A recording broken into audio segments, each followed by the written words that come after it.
niweke pia, nipate kutukuza wewe Mungu wangu, mapenzi yako tena daima kusifu, kila siku nene vile kwa upole, nong'oneza kwa upole, upole wa pendo, daima utashinda uhuruni wako, nisikie maneno, huachwi upweke, kila siku unene vile kwa upole, nong'oneza kwa upole, upole wa pendo, daima utashinda uhuruni wako, nisikie maneno, huachwi upweke.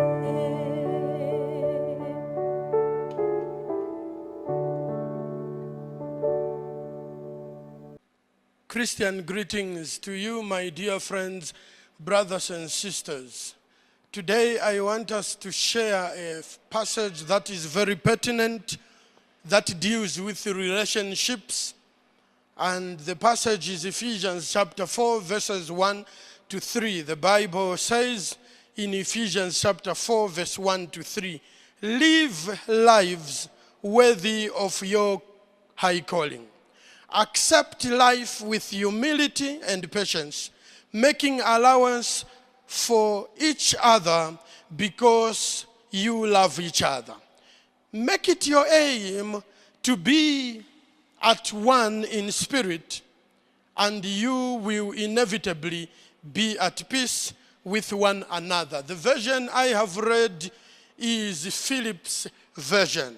Philip's version. And I want us to talk about communication in relationships, communication in marriage. People today marry expecting that their lives will be full of lifelong intimacy and friendship with their mate. Instead, most of the people end up realizing that their marriage is just one we may call functional marriage, where partners just perform the duties as providers, nurturers, parents, sex, partners, cooking, and all. And yet there is really nothing that you can call marriage in such. Functional marriages are incomplete marriages or relationship. Functional marriages or relationship are an unsatisfying relationship. But the good news is that functional marriages or relationships can be transformed to become highly effective when couples learn to establish communication systems in their lives. Communication is what will spark love and build the relationship so that couples begin to be caring, giving, sharing, and affirming each other and have intimate relationship. There are many reasons why people do not communicate in marriages or in homes. One reason is that they've not been taught the skills of communication. And another reason is that when you share your thoughts, your thinking, your feelings, your mate gets angry and closes you out, and so people end up not communicating. I guess there is something that we need to do in order to improve our communication. Our communication as a people can be improved when we understand the temperaments. Even as we marry, please, I beg you, brothers and sisters, marry people within particular temperamental framework. And so when I talk about a few attributes in terms of temperaments, these will help us to understand that before you marry, you need to understand and to analyze the temperaments that you possess or your partner is possessing so that there is compatibility. You know, some men and women are harsh communicators. They are bossy in nature. They are so compulsive. So how can we have good communication in a relationship? What kind of communication attributes do you have? We will talk about one communicating factor, and that is a sanguine. Now, sanguines are outgoing people. They are exuberant. They are very conversational. And they tend to talk more. They dominate in talking. They are so compulsive. They are so dramatic and detailed in terms of storytelling, my dear friends. But sanguines are poor listeners. They are so loud, and in their loudness they explode. Are you that kind of a partner in a relationship who is a sanguine, who gives no chance? You are just talking yourself. Another temperament is that of cholerics. A choleric is a person who speaks freely and is more deliberate than a sanguine. Cholerics dislike details. But you know, sanguines like details, but cholerics dislike details. They can tell the same story, but they skip insignificant things. When you talk of cholerics, they are opinionated. They are domineering and bossy. They usually think they are right. They make good debaters. They are so argumentative and sarcastic if they are in marriage. So is your character or your communicating temperament one of a choleric? We have the third temperament called melancholy. Now, melancholic people are introverts. They are exceptional thinkers and analytical thinkers. They speak only with carefully chosen words. They thrive by giving details, and their mood is changing time and again. When you marry a melancholic person, the mood swing is so quick to change. One time you are happy, another time very sad. Before long you are quarreling. These are introverts.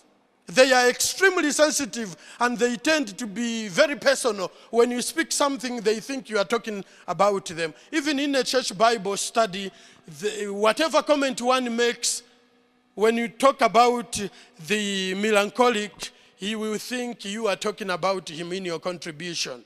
Now, in a marriage, you need to understand all these levels of temperaments because they will aid you when it comes to communication. Then we have the last temperament, which is phlegmatic. Phlegmatics are people who are quiet, they are slow, they don't like fighting, they rarely get angry, and they will do anything not to be angry. But the debilitating thing about them is that they are very slow in the way they do things. In your relationship, in your marriage, haven't you discovered that one of you could be very slow to make a decision? If it means coming to church, she could be very slow to make preparation until you arrive at church quite late. And so if you do not understand the phlegmatic, you might be quarreling time and again. Phlegmatics do not laugh out aloud. They are always the same. They are steady. They are dependable. They have a dry sense of humor. It's rare for them to laugh, and it's rare for them to make you laugh as well. And usually, to become a better person in marriage or in a relationship, you need a blend of all these four. Or at least two of them must be dominating. So how can we make our relationships to achieve better communication? I want to tell you, my dear friends, that the happiness of the couple to a larger extent is measured by the effectiveness in their communication. Effective patterns of communications must allow the couples to negotiate problems, to fulfill their needs, to avoid misunderstandings, and develop intimacy. If you do not communicate, you will not fulfill these things. So how can we become good communicators? Number one, we must learn to listen in communication. They say we spend 70% of our working hours communicating to others. We speak, we listen, we read, we write. 33% is devoted to talking in communication skills. 42% is devoted to listening. Meaning in a relationship, we must listen more than we speak. So listening should constitute a large amount of our communication. In communication survey, my dear friends, it has been reported that 55% of people admitted that their partners accused them of not listening. Women have complained that their husbands don't listen. And men have complained that their wives have never heard them. So poor listening stems from two bad habits: interrupting your partner or losing eye contact with your partner. There are many other annoying things when it comes to listening. Bad listeners today, people who make us to be annoyed, are people who make you feel like you are wasting your time. When you are talking, they feel like you are wasting your time. They probably block you in your speech. People who pace back and forth as if they are in a hurry to listen to you, as if what you are saying is not important. They are annoying, and they will make communication not to be there. People who finish your sentences, when you are speaking, somebody comes to finish your sentence. It is annoying. Maybe that's how you are. You speak, okay, I moved from this place to a place called, as you do your, then they mention Nakuru, then you say yes. It is annoying when somebody finishes your sentences, and it disturbs the communication. People who restate what you have said. People who put words into your mouth.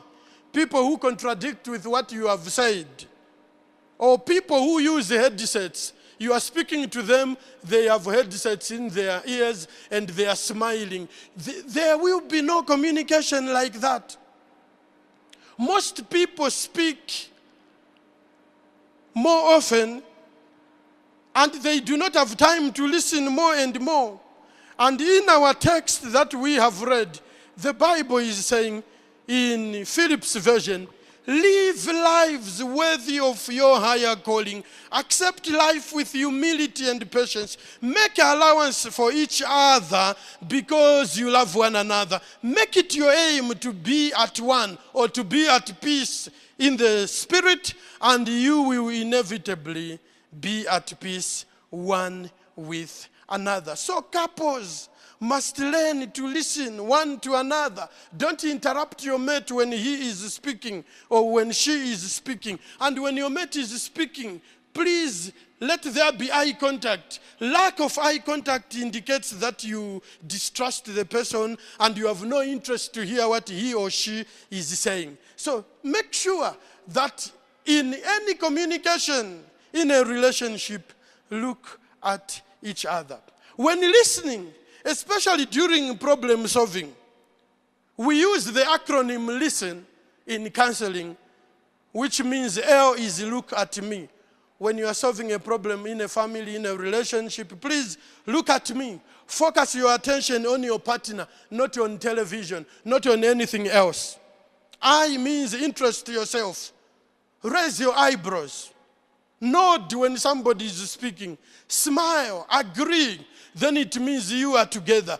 But when one is speaking, you turn your attention, you look elsewhere, it means there is no communication. Sit attentively, that's S. Sit attentively. A sign that you are attentive to the discussion that is going on is to sit attentively, look at the one you are speaking to or the one who is speaking. Lean forward in your chair. But when you sit and then you take back your head or you bow your head and you tell your partner, I am listening, it is a sign that you are not concentrating. T means tell me you understand. Ask questions. It's a conversation. You are solving a problem. Ask questions. E is encourage me. When one is speaking, you can nod your head and say, yes, I hear you. I understand. Okay, great. When there is that communication, it means you are going somewhere. You are ready to solve a problem. Then there is N, which means no names to remember, no name calling. When you are solving problems, don't call each other names. Like, look at your big ears. Look at your big head. Remember when you proposed to this woman, that woman had the big head, big ears. So why should it be an issue now when you are solving a problem? So let us be a people who will be calm. Many of us use bad words when it comes to problem solving. We are so offensive just to kill communication. So in family life, our encouragement is use words that are better.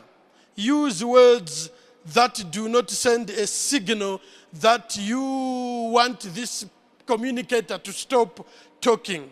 We must help one another. We must treat each other well in a relationship. So how can we solve a problem using communication skills? Number one, choose the best time and place to solve your problem. You don't need to solve your problem in a bus or on the phone. Choose a better time. Choose a better place. If church board and church business have time to solve their problems, what about in a family? Secondly, select the best location. The best place to solve your problem is in the bedroom when you are the two of you. Set time for solving that problem. Set time, a minimum and the maximum. Agree we will talk about this problem for 1 hour or for 15 minutes. But if your problem solving has no timing, these are the problems that go for days and days. And the Bible says, do not allow the sun to set in your anger. Set ground rules. Ground rules are that no threats, no suicide, no calling each other names, no violence when you are solving a problem. Another point, stay on the subject. When you are solving marital problem or relationship problem, stay on the subject. Do not vacillate from one subject to another. You will not solve your problems. Stay on one subject. The next point, do not be historical. No, that time you did this. That time you did that. Why didn't you solve that problem that time? Why are you bringing it now? A problem must be solved when it has come, and solve it squarely. Okay? Find all possible solutions to the problem. Each problem does not have one solution. It has many solutions. So find all the possible solutions. When you find all the possible solutions, you should list all of them. All of them. And having listed them, choose which one is the best solution. And the best solution is one that fulfills both of your aspirations, in which both of you have compromised. Let me bring this problem as we close. Suppose you are in a relationship and you are planning to have children. As a male, you want 3 children. And then wife wants 5 children. That is already a problem. You cannot insist that for me, it will be 3 children. I do not agree anything else. You must agree somewhere. So if you as a man, you want 3 children, and your wife wants 5 children, for you to resolve this problem, you must compromise. To compromise, look at the numbers. You have 3 that you want. Your wife wants 5. So the best is to pick 4. When you pick 4, it means this one who wanted 5 has lost 1. You who wanted 3, you have gained 1. At that moment, it becomes a 50-50 affair. So you choose the best solution that best pleases you. And to both please you, you must learn to compromise. Whatever problem you are solving, tell it in love. Don't shout it. You are just a latecomer every time. No, tell it in love. Then you will solve your problem. Communication is generally a problem in our homes as a people. It is good when you have just married, but when children are born, you will discover you have less time to speak one to another. The man is so busy with reading the Bible and reading other things, and the wife is so busy with the children and the pots out there. And like that, romance dies out. So we must understand that it is only communication that can ignite our romance that has been deadened. Take time to talk. And for you to learn to talk one to another as a couple, learn to work at the talk. Perhaps you can go for a walk, and as you go for a walk exercising, then you will learn to communicate, talk about some issues here and there. So try to walk the talk, try to work the talk, and try to car the talk. Maybe you just go for a drive in a place that has no traffic, and there you keep on talking. You can also play games. There are many games that we can bring into our homes. Play together. As you play, you communicate. Before long, you will learn to communicate. You can also talk at meal times, small talks. And as you do those small talks, you are reigniting yourselves for better communication. Life in marriage can be precariously difficult if there is no communication.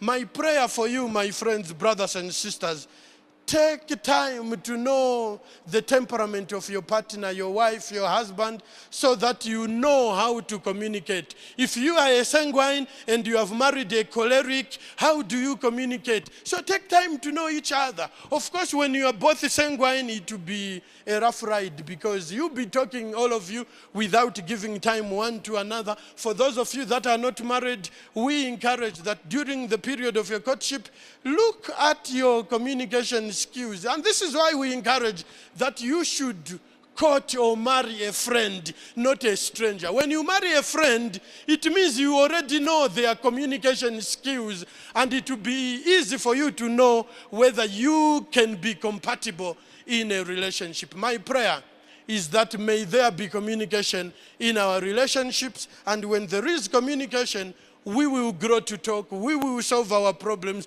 we will invite one another, and our love life will be ignited. May God bless you, even as you think of improving your communication skills. Shalom.